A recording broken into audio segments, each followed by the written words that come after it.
Capítulo 11. Digo, pois, porventura rejeitou Deus o seu povo? De modo nenhum, porque também eu sou israelita, da descendência de Abraão, da tribo de Benjamim. Deus não rejeitou o seu povo que antes conheceu. Ou não sabeis o que a Escritura diz de Elias, como fala a Deus contra Israel, dizendo: Senhor, mataram os teus profetas e derribaram os teus altares, e só eu fiquei e buscam a minha alma? Mas que lhe diz a resposta divina? Reservei para mim 7.000 varões que não dobraram os joelhos diante de Baal. Assim, pois, também agora neste tempo ficou um resto, segundo a eleição da graça. Mas se é por graça, já não é pelas obras. De outra maneira, a graça já não é graça. Pois que o que Israel buscava não o alcançou, mas os eleitos o alcançaram, e os outros foram endurecidos. Como está escrito, Deus lhes deu espírito de profundo sono, olhos para não verem e ouvidos para não ouvirem, até ao dia de hoje. E Davi diz: torne-se-lhes a sua mesa em laço, e em armadilha, e em tropeço, por sua retribuição. Escureçam-se-lhes os olhos para não verem, e encurvem-se-lhes continuamente as costas. Digo, pois, porventura tropeçaram para que caíssem? De modo nenhum.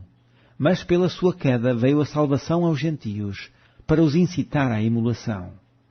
E se a sua queda é a riqueza do mundo, e a sua diminuição a riqueza dos gentios, quanto mais a sua plenitude. Porque convosco falo, gentios, que, enquanto for apóstolo dos gentios, glorificarei o meu ministério, para ver se de alguma maneira posso incitar à emulação os da minha carne e salvar alguns deles.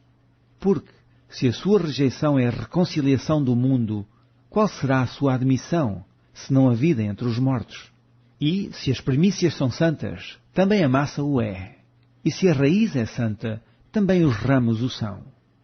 E se alguns dos ramos forem quebrados, e tu, sendo zambujeiro, fostes enxertado em lugar deles, e feito participante da raiz e da seiva da oliveira, não te glories contra os ramos, e, se contra eles te gloriares, não és tu que sustentas a raiz, mas a raiz a ti.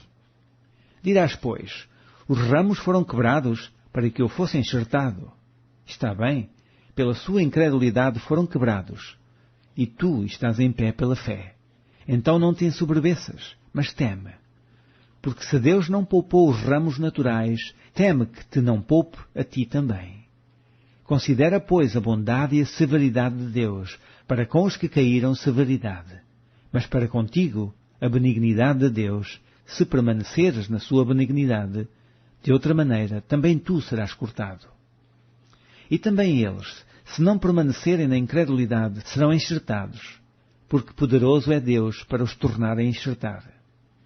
Porque, se tu foste cortado do natural zambujeiro, e, contra a natureza, enxertado na boa oliveira, quanto mais esses, que são naturais, serão enxertados na sua própria oliveira.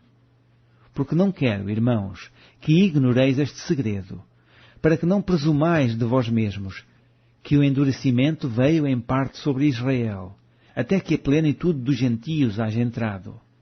E assim todo o Israel será salvo, como está escrito: de Sião virá o libertador, e desviará de Jacó as impiedades. E este será o meu concerto com eles, quando eu tirar os seus pecados. Assim que, quanto ao Evangelho, são inimigos por causa de vós, mas quanto à eleição, amados por causa dos pais. Porque os dons e a vocação de Deus são sem arrependimento. Porque assim como vós também antigamente fostes desobedientes a Deus, mas agora alcançastes misericórdia pela desobediência deles, assim também estes agora foram desobedientes, para também alcançarem misericórdia pela misericórdia a vós demonstrada. Porque Deus encerrou a todos debaixo da desobediência, para com todos usar de misericórdia. Ó profundidade das riquezas, tanto da sabedoria como da ciência de Deus! Quão insondáveis são os seus juízos e quão inescrutáveis os seus caminhos! Porque quem compreendeu o intento do Senhor? Ou quem foi o seu conselheiro? Ou quem lhe deu primeiro a ele, para que lhe seja recompensado? Porque dele e por ele, e para ele, são todas as coisas. Glória, pois, a ele eternamente. Amém.